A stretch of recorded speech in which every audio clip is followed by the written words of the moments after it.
Bonjour chers parents, nous vous proposons notre seconde pause pour entrer toujours plus profondément dans le sens du baptême chrétien. Dans la première vidéo, nous avons dit que le baptême signifie l'alliance que Dieu veut faire avec les hommes. Notre reconnaissance de la vie donnée, notre accueil de cette vie et notre désir de compagnonnage avec Dieu. Nous avons vu précédemment que le mot sacrement traduit un mot latin qui veut dire serment, serment de fidélité. Mais ce même mot sacrement traduit aussi un mot grec qui veut dire mystère, le mystère de la vie. Le sacrement aide le croyant à entrer petit à petit dans le mystère de la vie, de la mort et de la résurrection de Jésus-Christ. Nous célébrons le mystère de l'enfant.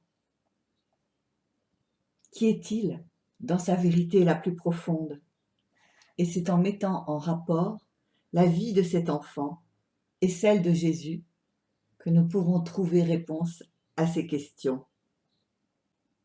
Nous découvrirons ce que signifie la vie et comment la percevoir avec les yeux de la foi.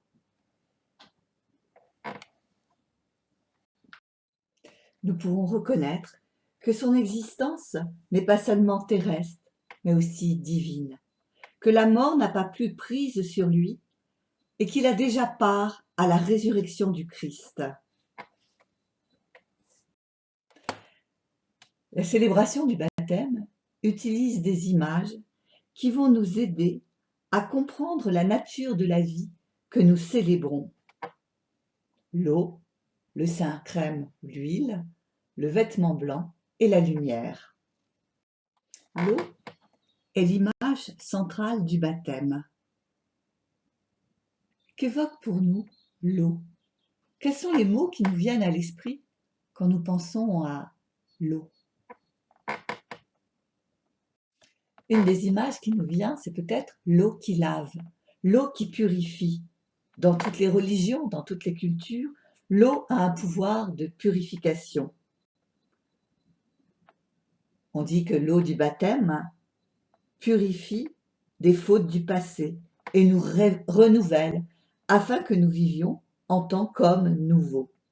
Cela se comprend pour un adulte. Mais pour un enfant, nos enfants sont porteurs des facteurs héréditaires de nos familles. Les sources humaines nous ont révélé que nous portons les blessures psychologiques de nos parents, grands-parents, arrière-grands-parents.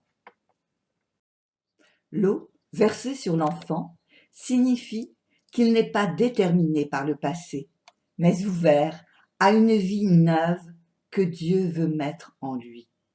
Croire, c'est être conduit à la liberté, à la vie, en dépit de toutes les difficultés.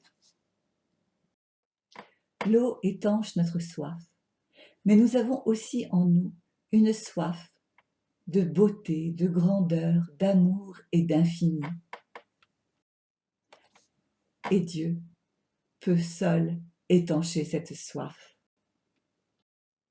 Sans eau, il n'y a pas de vie. Nous connaissons tous le plaisir vivifiant d'une eau fraîche qui coule sur nous lorsque nous avons eu très chaud. Nous savons aussi que l'eau est énergie, que l'eau donne de la force. L'eau du baptême nous dit que coule en nous une source qui ne nous laissera jamais dépérir. Si nous vivons en puisant à cette source, nous ne manquerons jamais d'énergie et la joie de vivre grandira en nous. Le baptême nous assure qu'il y a en nous une source intarissable qui saura préserver notre fraîcheur et nous maintenir vivants. Pour nous chrétiens, cette eau du baptême, c'est l'Esprit Saint qui nous sanctifie et nous renouvelle. L'eau peut aussi avoir une puissance destructrice. Nous avons tous les images de la violence dévastatrice de l'eau dans toutes les catastrophes liées aux inondations. L'eau peut dire la mort. Si à chaque naissance, la joie devant l'apparition d'un petit être est teintée d'appréhension pour sa vie, nous affirmons dans le baptême que cet enfant ne mourra jamais. Même si la mort corporelle vient à le ravir, l'amour de Dieu auquel il participe et qui nous irrigue nous gardera unis au-delà de la mort.